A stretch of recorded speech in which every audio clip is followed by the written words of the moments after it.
Lisa from St. Thomas Church in Menasha, and I want to welcome you to our latest podcast where we get to hear from Jennifer Gray on what is God doing in your life today. Thank you. So when Father Aaron asked me recently if I would be interested in doing something like this, where I talk about my faith in sort of a public way, I at first thought that no, I don't think this is something that I can do, not safely anyway. But then as I started to think about it, I felt sort of surprised in a way that I thought, well, maybe I have grown to a point where I can talk about faith things and not feel triggered or somewhat traumatized. To give you a little backstory, I have always loved God ever since I was a little girl. I was very enchanted by just the entire story, really, of the Bible. I found myself in high school, I was intending to go to a university for forest management and conservation when I went to a youth group and, had this huge, experience where I felt called to ministry. Which changed the entire trajectory of my entire life. And I promise this is getting to where I am with God right now, or where He is with me. So please bear with me a little bit. So when I was at 16, I found myself at a youth group and had a very, intense experience of feeling called to ministry. To this day, I don't know whether that was an honest call or if it was peer pressure, an emotional experience, maybe a little bit of everything, but I made a very quick decision to go to Bible school and change my mind. Now, I did not know what I was going to go to Bible school for. I just wanted to go to Bible school and to be a minister or be in ministry in some way. So I ended up at Moody Bible Institute in the early 90s.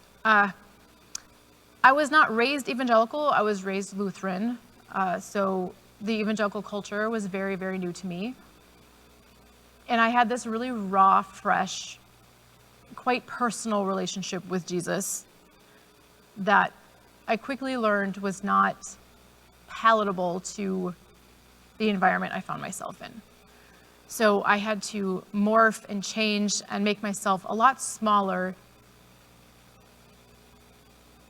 spiritually, emotionally. I mean, if I could have physically made myself smaller, I would have, in order to fit in there and to not be ostracized. I learned really quickly that faith was mixed up in politics in ways that I did not understand. I learned quickly that you could say all the right things and be accepted, and you could do terrible things, but say the right things and still be accepted. But if you say the wrong things, your entire social structure and spiritual structure and the ways you've set up your life could be threatened. I don't know if I said that clearly, but anyway, I found myself at Moody, and I loved theology. I loved everything about it. And I thought I would love to just be a theologian. But then my gender became a problem. And that was another unexpected thing about going to a conservative Bible school, was how much being a woman was an obstacle and a detriment to the dreams I had about my life and the things that I thought I could do. So all this to say, I found myself over the last several years sort of deconstructing the things that I've learned about God at Bible school, which is a little bit, I know, confusing, or backwards to the way you think it might be. I never did pursue theology, and it was because of my gender. It was a battle I did not want to fight. And I didn't know that there was another way of being a Christian until recently.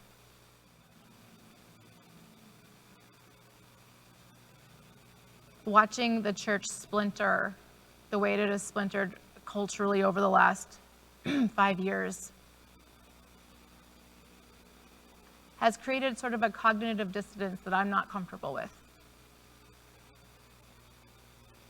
For a very long time, I've had the story of Nathan going to David after he's had an affair with Bathsheba, essentially raping her, and then having her husband killed.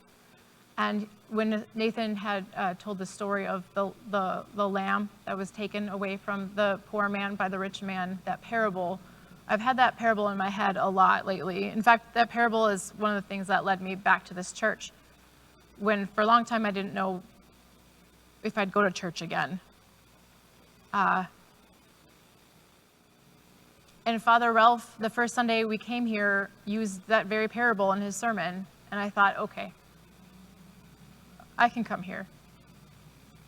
And I thought, okay, I can raise my kids here. They won't learn here that Christianity is a cold and demanding and abusive place. They'll learn that it's a warm and safe and comforting place to be when life is hard. Which leads me back to the question, where am I with God? I don't think that I've had a problem with knowing or believing that God exists. I think I've had a problem with how I would exist within the world and the church structure the way it exists in America today.